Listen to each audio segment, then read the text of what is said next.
And it doesn't seem to have a lot to do with whether they have any money or not, the amount of money. And so being in debt, if you think of it, is an addiction. It's a pattern addiction that we do.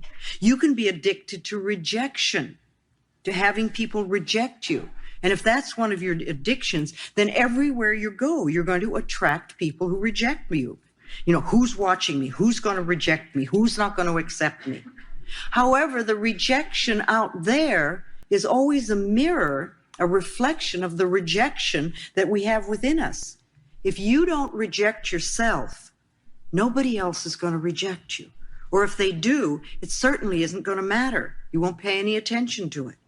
If you get upset because other people are rejecting you, you have to know that's because you're rejecting yourself. And so ask yourself honestly, how do I reject myself? Where am I not accepting?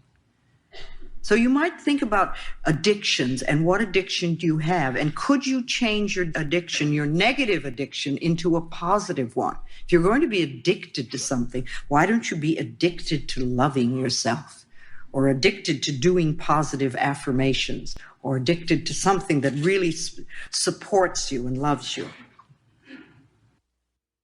We also talk a lot about stress these days. It's such a key word. Everybody is stressed out, or it's so much. It's a catchword, and we use it so much these days, and I think it's really become a cop-out word, too. Oh, I'm so stressed out, or this is so stressful. It's always stress, you know. But think about what stress really means. You know, stress to me equals fear.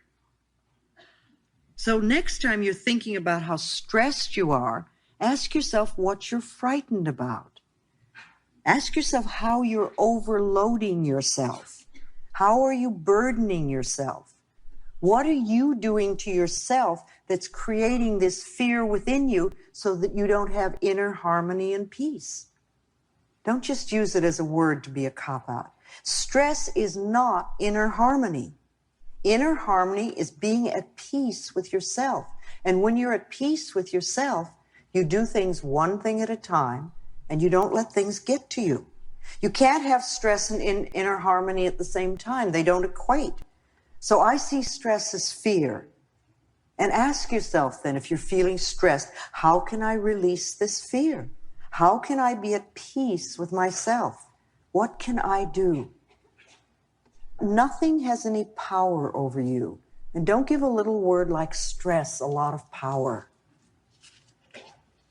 You are the power. You are powerful. You're the one that can make the changes. So to me, love is the answer. And if we're going to make changes, it has to come from a loving space of the heart so that the changes will be permanent. Well, they'll be permanent. And when you love yourself, life is so much easier and much more fun. And people resist loving themselves so much. I know I did at the beginning. But really, when you do, it's just so much more fun. It really is. You enjoy life. You wake up in the morning and you're glad to find yourself there. Start connecting with yourself. Support yourself. Really do wonderful things for yourself. And then you can easily and effortlessly give to the world. It won't be a struggle at all. And that light that you're using to go within and find your own love, you'll be able to carry like a beacon for other people who are still in darkness.